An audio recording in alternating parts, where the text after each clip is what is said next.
정말 놀라운 소식입니다. 위기의 순간 누군가는 뒤로 물러서지만 누군가는 단 한 번도 망설이지 않았다고 하는데요.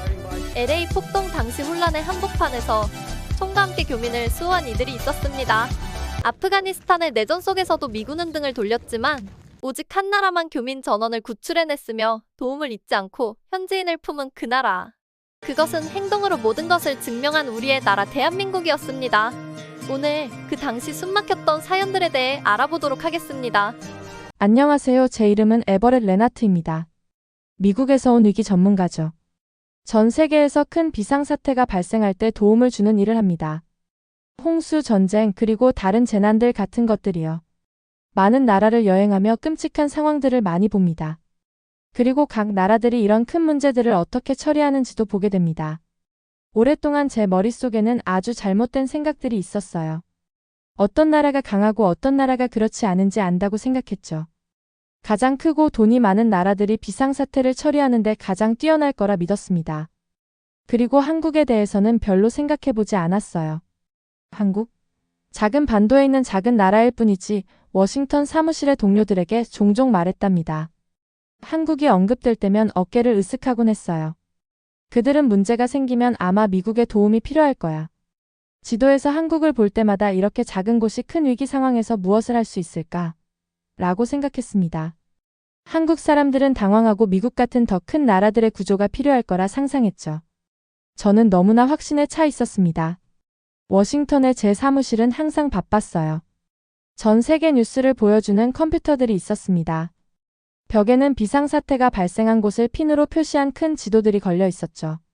중요한 사람들이 재난 처리에 대한 제 조언을 구하러 오곤 했어요.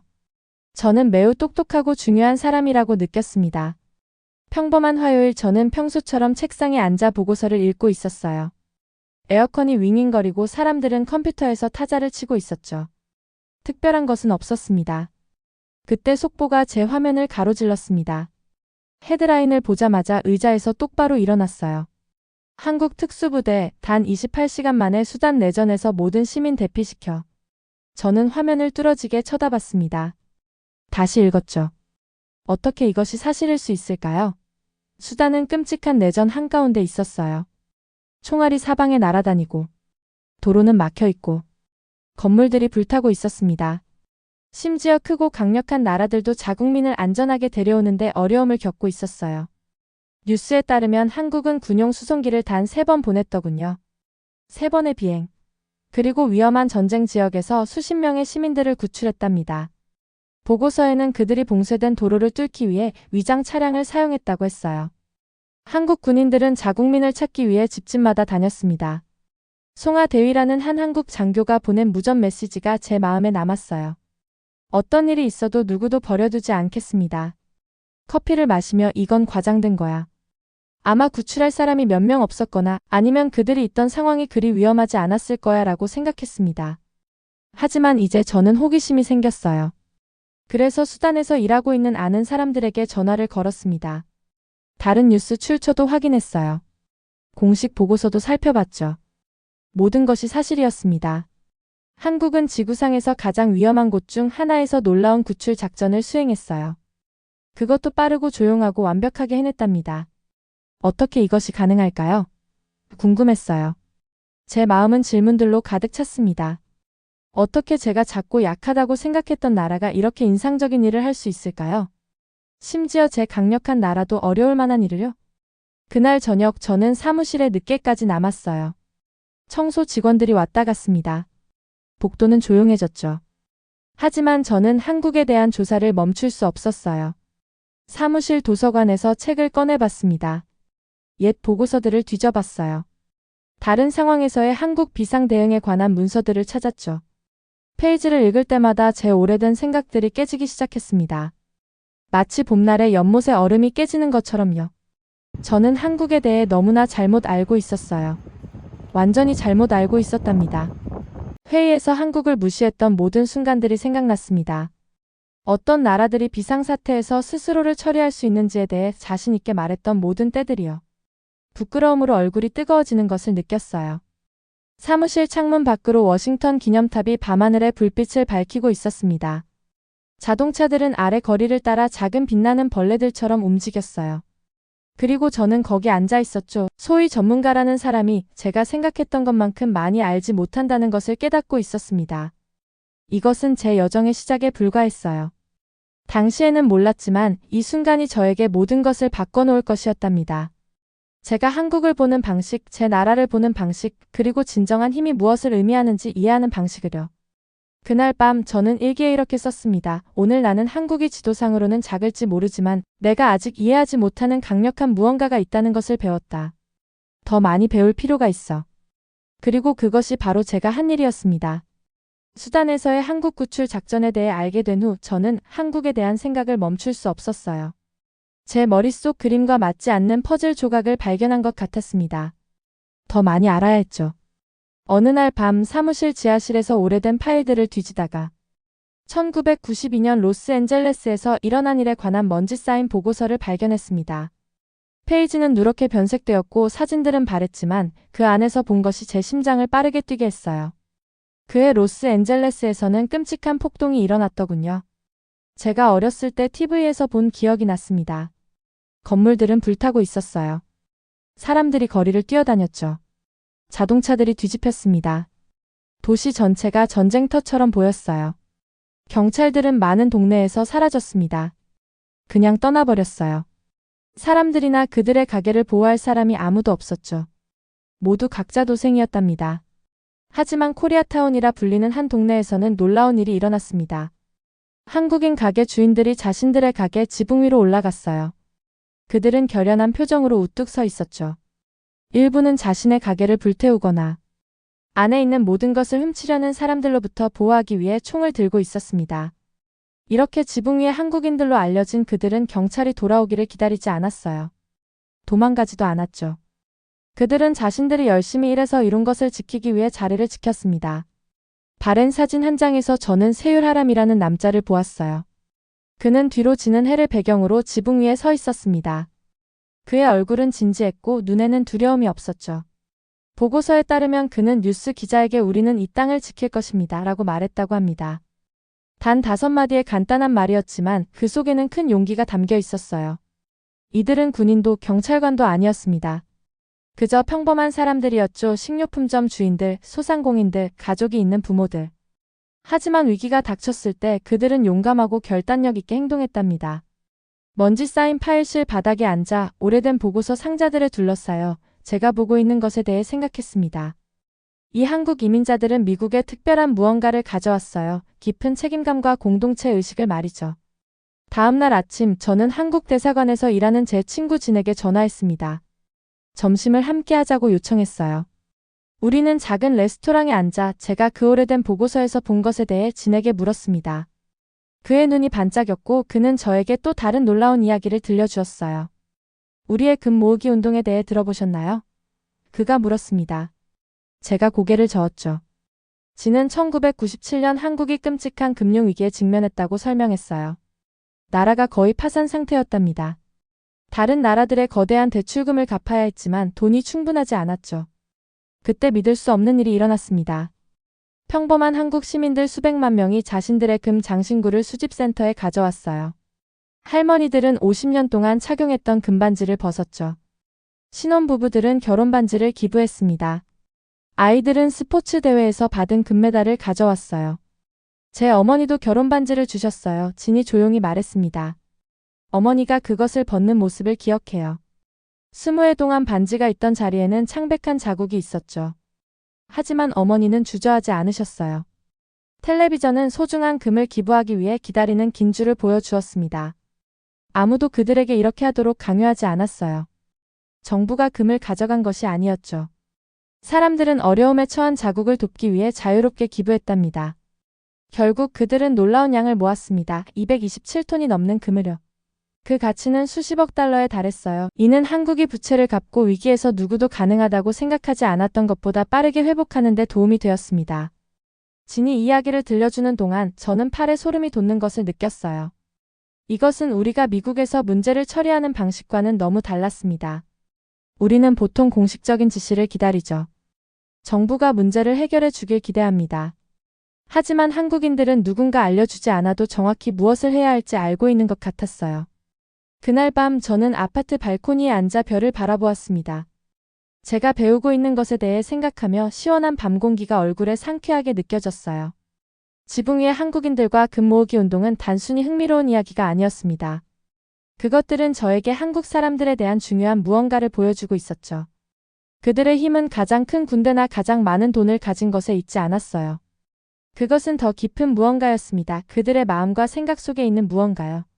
위기가 닥쳤을 때 그들은 당황하거나 다른 누군가가 구해주기를 기다리지 않았어요. 그들은 일어섰습니다. 그들은 책임을 졌죠. 그들은 함께 일했답니다. 한국이 작고 약하다는 제 오래된 생각들은 날이 갈수록 무너져 내렸어요. 저는 진정한 힘이 항상 크기나 권력에 관한 것이 아니라는 것을 깨닫기 시작했습니다. 때로는 그것이 마음, 용기 그리고 함께 일하는 것에 관한 것이었죠. 그리고 한국을 이해하기 위한 제 여정은 이제 막 시작되었답니다. 한국에 대한 제 가장 큰 깨달음은 2021년 여름에 왔습니다. 미군이 철수할 때 아프가니스탄에서의 대피를 돕기 위해 파견되었어요. 카불 공항은 완전한 혼돈 그 자체였죠. 탈레반이 나라를 장악하기 전에 필사적으로 탈출하려는 수천 명이 두려움에 떠는 사람들이 주변에 몰려 있었습니다. 저는 뜨거운 활주로에 서 있었어요. 땀이 등을 타고 흘러내렸죠. 태양은 망치처럼 우리를 내리쳤습니다. 제 주변에서는 다른 나라들의 군용기가 사람들을 가득 태우고 이륙하고 있었어요. 군인들이 명령을 외쳤죠. 아기들이 울었습니다. 헬리콥터 소리가 공기를 가득 채웠어요. 먼지가 사방에서 소용돌이쳐 우리 눈에 들어가고 숨쉬기 어렵게 만들었답니다. 제 임무는 각 나라 구조팀 사이의 조율이었어요. 클립보드, 무전기 그리고 소음과 스트레스로 인한 끔찍한 두통을 가지고 있었죠. 모든 나라가 시간이 다하기 전에 자국민을 빼내기 위해 서두르고 있었습니다. 그때 저는 한국팀의 다른 점을 발견했어요. 대부분의 국가들이 자국민만 데려가는 동안 한국 군인들은 아프간 사람들 무리를 데려오고 있었습니다. 아이들이 있는 가족들, 노인들, 작은 짐가방을 든 사람들이었죠. 처음에는 이들이 아프가니스탄에 거주하는 한국 시민들일 거라고 생각했어요. 이 사람들은 다 누구인가요? 제가 담당 한국 대위에게 물었습니다. 그는 진지한 눈과 차분한 목소리를 가진 키 작은 남자였어요.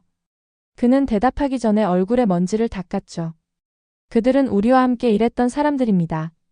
번역가, 운전사, 사무실 직원, 경비원들이에요. 그리고 그들의 가족들이고요. 저는 혼란스러웠어요. 하지만 그들은 한국 시민이 아니죠, 맞나요? 아닙니다. 그는 간단히 말했습니다. 하지만 그들은 우리를 도왔어요. 우리는 그들을 버려둘 수 없습니다. 저는 그들이 이 아프간 가족들을 배려와 존중으로 비행기에 안내하는 것을 지켜봤어요. 한국 군인들은 목마른 아이들에게 물을 주었죠. 그들은 노인들이 가파른 계단을 오르는 것을 도왔습니다. 한 군인은 심지어 장애가 있는 남자를 등에 업고 있었어요. 어느 날 저는 다른 관리들이 한국이 하고 있는 일을 기적의 작전이라고 부르는 것을 들었습니다. 대부분의 국가들이 자국민을 빼내는 것만으로도 애쓰고 있는 동안 한국은 그들과 함께 일했던 모든 사람들과 그 가족들까지 구조하고 있었어요. 그날 밤 저는 임시 막사에 앉아 손전등 빛에 의지한 채 일기를 썼어요. 공기는 덥고 답답했죠. 밖에서는 여전히 몇 분마다 비행기가 이륙하는 소리를 들을 수 있었습니다. 저는 한국팀이 하고 있는 일을 기록하고 그것을 이해하려고 노력했어요. 왜 그들은 그렇게 달랐을까요? 왜 그들은 자국민조차 아닌 사람들을 그렇게 신경 썼을까요? 다음 날 저는 다른 한국 장교에게 그것에 대해 물었어요. 그는 건물 그늘에서 상자 위에 앉아 군용 식량으로 빠르게 식사를 하고 있었습니다. 한국 역사에서 그는 음식을 먹는 중간에 설명했어요. 우리는 버려진다는 것이 무엇을 의미하는지 알고 있습니다. 우리 민족은 많은 침략과 전쟁을 겪었어요. 우리는 고통을 이해합니다. 우리를 신뢰했던 사람들에게 그런 일을 절대 할 수 없었죠. 그의 말은 저에게 강하게 와닿았어요. 한국은 단지 규칙을 따르거나 최소한의 요구사항을 이행하는 것이 아니었습니다. 그들은 자신들의 역사에 기반한 인간의 고통에 대한 깊은 이해에서 행동하고 있었죠. 같은 시기에 저는 한국인들이 자국에서 코로나19를 초기에 어떻게 다루고 있는지에 대한 보고를 받고 있었어요. 미국이나 다른 곳의 사람들이 화장지와 마스크를 두고 싸우는 동안 한국 시민들은 자체적으로 동네 지원 시스템을 조직하고 있었습니다. 정부의 명령 없이도 그들은 서로 마스크를 나누고 있었어요. 자원봉사자들은 외출할 수 없는 노인들에게 음식을 배달하고 있었죠. 가게 주인들은 고객들을 위한 자체 소독 스테이션을 만들고 있었습니다. 한 사진은 마스크를 사기 위해 기다리는 길고 질서 정연한 줄을 보여주었어요. 모든 사람들이 정확히 2m 간격으로 서 있었죠. 밀치기도 싸움도 질서를 유지하기 위한 경찰도 필요 없었습니다. 그들은 그저 모두의 안전을 위해 옳은 일을 했어요. 밤에 제 텐트에서 여전히 머리 위로 윙윙거리는 비행기 소리와 함께 이 보고서들을 보면서 제 마음속에서 조각들이 맞춰지기 시작했습니다.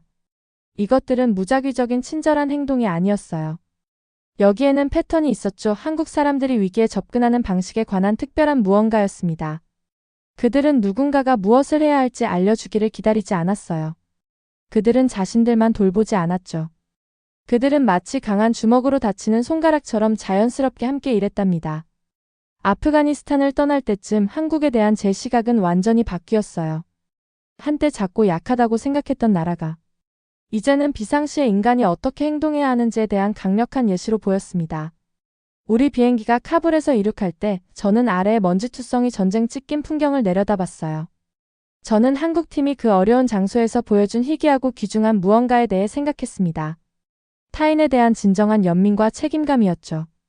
제 노트북에 저는 이렇게 썼어요. 한국의 힘은 무기나 돈에 관한 것이 아닙니다. 그것은 마음과 단결에 관한 것이죠. 그들은 고통을 지혜로 바꿨으며 역사를 행동으로 바꿨습니다. 저는 더 많이 배울 필요가 있습니다. 그리고 저는 정확히 그렇게 하기로 결심했답니다. 아프가니스탄에서 돌아온 후 저는 한국에 대한 생각을 멈출 수 없었어요. 그들이 어떻게 비상사태를 그렇게 잘 처리하는지 더 이해하고 싶었습니다. 제 상사는 제 관심을 알아채고 한국의 위기관리 시스템을 연구하도록 저를 배정했죠. 비 내리는 어느 화요일 아침 저는 한국의 인천국제공항에 서 있었습니다. 빗방울이 거대한 유리창에 부딪히는 가운데 메인 터미널에 서서 제가 본 것에 놀랐어요. 공항은 거대하고 깨끗하고 아름다웠죠. 모든 것이 완벽하게 작동하고 있었습니다. 사람들은 보안 검색대를 매끄럽게 통과했어요. 여러 언어로 된 표지판이 길을 명확하게 가리키고 있었답니다. 이곳은 세계 최고의 공항 중 하나입니다. 한국위기관리청의 제 안내자 김 씨가 말했어요. 하지만 비상시에도 왜 이렇게 잘 작동하는지 아세요? 제가 고개를 저었습니다. 김 씨는 미소를 지으며 공항 깊숙한 곳에 있는 특별한 방으로 저를 데려갔어요. 내부에는 공항이 어떻게 지어졌는지 보여주는 지도, 도표, 모델들이 있었죠. 한 벽에는 수년 전 한국에서 발생했던 끔찍한 홍수 사진들이 걸려 있었습니다. 이 공항을 짓기 전에 우리 엔지니어들은 한국 역사상 모든 재난을 연구했습니다. 김 씨가 설명했어요. 그들은 우리의 최악의 홍수, 폭풍, 지진들을 살펴보았죠. 그런 다음 이 모든 문제들을 견딜 수 있도록 공항을 설계했습니다. 저는 도표를 자세히 보기 위해 더 가까이 다가갔어요. 공항은 해수면보다 높게 쌓아 올린 땅 위에 지어졌더군요.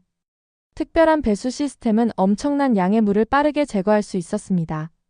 전기 시스템은 침수로부터 보호되었죠. 우리는 우리의 과거로부터 배웁니다. 김 씨가 조용히 말했어요. 모든 실패는 우리에게 미래를 위한 중요한 무언가를 가르쳐 줍니다. 그 주 후반에 김 씨는 저를 데리고 가서 흥미로운 동영상들을 보여주었습니다. 그것은 일본의 간사이 공항이 인천과 비슷한 시기에 어떻게 지어졌는지 보여주었어요. 하지만 간사이는 심각한 문제를 겪고 있었죠. 그곳은 천천히 바다로 가라앉고 있었습니다. 매년 그들은 단지 공항을 물 위에 유지하기 위해 수백만 달러를 써야 했답니다. 그들은 과거를 충분히 주의 깊게 연구하지 않았고 모든 가능성에 대비하지 않았죠. 김 씨가 설명했어요. 이는 저로 하여금 다른 나라들이 어떻게 문제에 접근하는지 생각하게 했습니다. 미국에서는 우리가 종종 최신 기술과 장비를 갖추는 데 초점을 맞추죠. 우리는 복잡한 계획과 멋진 기기들을 좋아합니다. 하지만 한국은 먼저 역사로부터 배우고 그 지식을 현명하게 사용하는 데 집중하는 것 같았어요. 한국에서의 2주 동안 저는 많은 비상 대응 센터를 방문했습니다. 각 센터에서 저는 같은 것을 발견했어요. 한국의 비상 요원들은 단지 좋은 장비를 가진 것이 아니라 특별한 태도를 가지고 있었습니다. 그들은 수년간 연습해온 무용수들처럼 매끄럽게 함께 일했어요. 그들은 의사소통하기 위해 많은 말이 필요하지 않았죠. 그들은 그저 서로를 이해했을 뿐입니다. 어느 오후 저는 서울의 작은 동네에서 비상훈련 연습 중에 방문했어요. 저는 일반 사람들, 할머니, 학생들, 직장인들 모두가 정확히 무엇을 해야 할지 알고 있는 것을 지켜봤습니다. 그들은 빠르게 안전한 장소로 이동했어요. 그들은 서로를 도왔죠. 아무도 당황하거나 밀치지 않았습니다. 한 노부인이 제가 지켜보고 있는 것을 알아챘어요. 그녀는 미소를 지으며 가방에서 사탕을 꺼내 저에게 건넸습니다. 우리는 기억하기 때문에 연습합니다. 그녀가 조심스러운 영어로 말했어요. 제 세대는 전쟁을 겪었죠. 우리는 아이들에게 준비하고 서로 돕는 것을 가르칩니다. 그녀의 말이 제 마음에 남았어요. 한국 사람들은 그들의 역사를 무거운 짐이 아닌 귀중한 지혜로서 간직하고 있었습니다. 그들은 어려운 시간들을 기억하고 그 기억들을 미래를 준비하는 데 사용했죠. 그날 밤 호텔 방에서 저는 반짝이는 서울의 불빛들을 바라보았어요. 도시는 높은 건물들과 밝은 간판들로 아주 현대적이었습니다. 하지만 그 모든 현대적인 반짝임 아래에는 고대의 강력한 무언가가 있었죠. 함께 많은 도전들에 직면하고 살아남은 사람들의 정신이었습니다. 저는 수단 대피 중 송하 대위의 말을 떠올렸어요. 어떤 일이 있어도 누구도 버려두지 않겠습니다. 저는 이제 이것이 단지 좋은 말만이 아니라는 것을 이해했습니다. 그것은 그들의 모든 행동을 이끄는 핵심 신념이었죠. 여행이 끝날 무렵 한국이 작고 약한 나라라는 제 오래된 생각은 완전히 터무니없게 느껴졌어요. 저는 너무나 잘못 알고 있었고 진실을 배울 기회를 가진 것에 감사했습니다. 한국은 단지 위기에 대비하는 것이 아니었어요. 그들은 함께 어려운 시간을 극복하면서 배운 교훈들 위해 그들의 전체 사회를 구축했답니다. 저는 한국을 떠나기 전 김 씨가 준 작은 선물을 바라봤습니다. 두 손이 맞잡은 모양의 단순한 나무 조각이에요. 그것을 볼 때마다 저는 한국에 대해 배운 모든 것과 제가 한때 얼마나 잘못 알고 있었는지를 기억합니다. 제 여정은 수단에서의 구조에 관한 뉴스 헤드라인으로 시작되었어요. LA 폭동의 기억들, 금 기부 이야기들, 아프가니스탄에서의 기적적인 대피를 목격하고 놀라운 인천공항을 걸으며 계속되었죠. 각각의 경험이 한국에 대한 제 잘못된 생각들의 또 다른 층을 벗겨냈답니다. 오늘의 사연은 여기까지입니다. 사연이 즐거우셨다면 구독과 좋아요, 알림 설정 부탁드려요. 여러분의 버튼 하나로 영상 제작에 큰 힘이 됩니다. 다음에 더 큰 감동적인 사연으로 찾아뵙겠습니다.